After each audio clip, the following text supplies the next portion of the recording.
Hello दोस्तों, पांडे जी की class में आपका स्वागत है। हमने आपको प्राचीन भारत के जीएस 10 क्वेश्चन सीरीज़ में पार्ट 1 से लेकर पार्ट 3 तक सभी क्वेश्चनों के बारे में बता दिया है। दोस्तों, आप सभी वीडियो को जितने भी पार्ट मैं ला रहा हूँ, सभी वीडियो को ध्यान से देखिए। सबको जितने भी मैं ऑप्शन में आपको एक्सप्लेन कर रहा हूँ, सबको ध्यान से सुनिए, तभी आपका रिवीजन हो पाएगा और आप जो भी एग्ज़ाम आगे आने वाले एग्ज़ाम में देना चाहते हैं, आपको क्वेश्चन ज़रूर मिलेगा। तो अगला 31वां क्वेश्चन है कि मिट्टी से बने हल का साक्ष्य कहाँ से मिला है? रंगपुर, लोथल, बनमाली, सुतकोतदा। तो मिट्टी से बने हल का साक्ष्य बनमाली से मिला है। बनमालिया नगर रंगोई नदी के तट पर स्थित है। यह हरियाणा जिले में स्थित है। रंगपुर मादन नदी के किनारे स्थित है। यह गुजरात के सौराष्ट्र प्रायद्वीप पर बनाला के पास स्थित है। यहाँ पे पौधे के बहुत सारे टुकड़े पाए गए हैं। चावल, बाजरा तथा ज्वार भी पाया गया है। लोथल, जो कि सिंध घाटी सभ्यता के शहरों में से बहुत महत्वपूर्ण बंदरगाह था, यह गुजरात के भाल क्षेत्र में स्थित है। इसकी खोज 1954 ईस्वी में हुई थी। जगपति जोशी ने सुतकोटदा, ये भी सिंधु घाटी सभ्यता का अच्छा बंदरगाह था। 32वां क्वेश्चन है कि सिंधु सभ्यता की सबसे बड़ी इमारत किस स्थान से प्राप्त हुई है? मोहनजोदड़ो, हड़प्पा, धौलावीरा, राखीगढ़ी। तो सिंधु सभ्यता की सबसे बड़ी इमारत, जो कि एक विशाल स्नानागार है, वह मोहनजोदड़ो से प्राप्त हुआ है। मोहनजोदड़ो पाकिस्तान के सिंध प्रांत के लड़काना ज़िले में स्थित है। इसके उत्खननकर्ता राखाल दास बनर्जी थे, जिन्होंने 1922 ईस्वी में इसकी खोज की थी।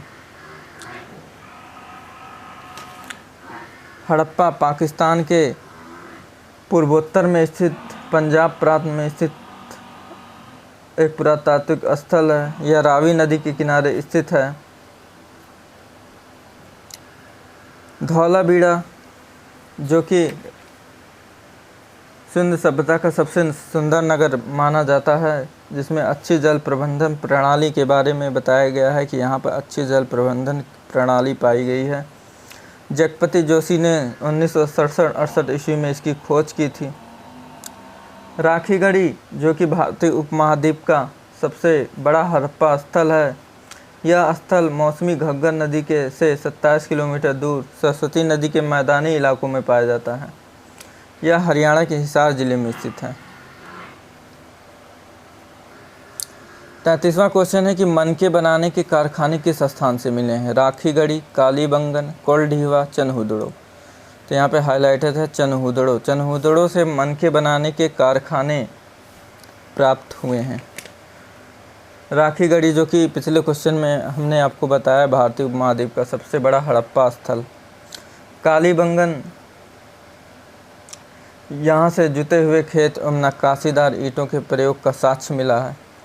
कोल्डीवा का संबंध चावल के प्राचीनतम साक्ष्य से है। अगला क्वेश्चन 34वां, धौलावीरा के उत्खननकर्ता कौन थे? दयाराम साहनी, राखाल दास बनर्जी, रविंद्र सिंह बिष्ट, रंगनाथ राव। धौलावीरा के उत्खननकर्ता रविंद्र सिंह बिष्ट थे। दयाराम साहनी, जो कि हड़प्पा स्थल के उत्खननकर्ता थे, जो कि रावी नदी के किनारे स्थित है। राखाल दास बनर्जी मोहनजोदड़ो के उत्खननकर्ता थे, जो कि सिंधु नदी के किनारे स्थित है। रंगनाथ राव लोथल स्थल के उत्खननकर्ता थे, जो कि भगवा नदी के किनारे स्थित है। चनहुदड़ो के उत्खननकर्ता कौन थे? 35वां क्वेश्चन, यज्ञदत्त शर्मा, गोपाल मजुमदार, आरजे स्टाइल, फजल अहमद। तो यहाँ पे हाईलाइटेड है चनहुदड़ो के उत्खननकर्ता गोपाल मजुमदार थे। चनहुदड़ो से मनके बनाने के कारखाने प्राप्त हुए हैं। यज्ञदत्त शर्मा रोपड़ के उत्खननकर्ता थे, जो कि सतलज नदी के किनारे स्थित है। आरजे स्टाइल एवं जॉर्ज डेल्स सुतकांगेदौर के उत्खननकर्ता थे, जो कि दास्क नदी के किनारे स्थित है।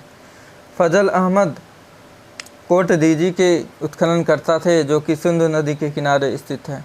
36वां क्वेश्चन है कि हड़प्पा एवं मोहनजोदड़ो को विस्तृत साम्राज्य की जुड़वा राजधानी किसने कहा? रंगनाथ राव, यज्ञदत्त शर्मा, पिंगट, रविंद्र सिंह बिष्ट।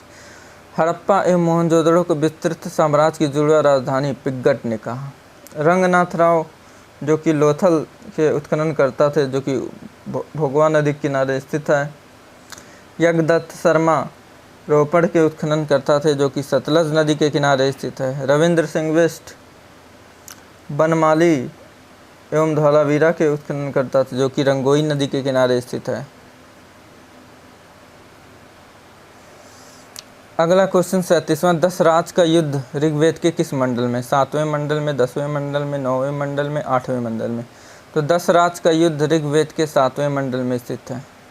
10वें मंडल में के पुरुष सूक्त में चतुर्वर्णों का उल्लेख है, ब्राह्मण, क्षत्रिय, वैश्य एवं शूद्र। 9वें मंडल में सोमरस का उल्लेख है।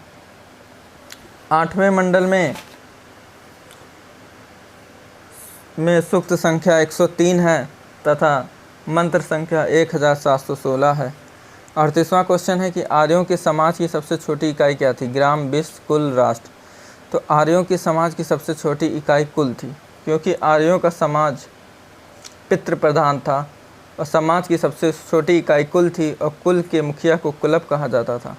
ग्राम के मुखिया को ग्रामणी कहा जाता था, विश्व के मुखिया को विश्वपति एवं राष्ट्र के मुखिया को सम्राट कहा जाता था।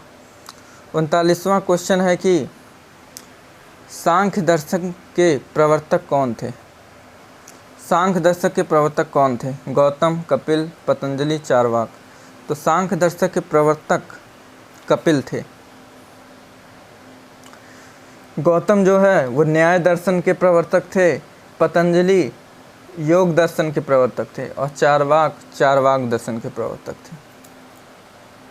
मित्रों, आज का अंतिम क्वेश्चन, उत्तर मीमांसा दर्शन के प्रवर्तक कौन थे? बादरायण, कलाड़ या उलुक, जैमिनी, चारवाक। तो बादरायण जो थे वो उत्तर मीमांसा दर्शन के प्रवर्तक थे। कलाड़ या उलुक वैशेषिक दर्शन के प्रवर्तक थे। जैमिनी जो है पूर्व मीमांसा दर्शन के प्रवर्तक थे और चारवाक हमने पिछले क्वेश्चन में बताया चारवाक दर्शन के प्रवर्तक थे। तो आज की सीरीज़ पार्ट 4 यहीं पे ख़त्म होता है। अगले पार्ट को मैं लाऊं इससे पहले आप चैनल को सब्सक्राइब कर दीजिए और लाइक कर दीजिए। धन्यवाद।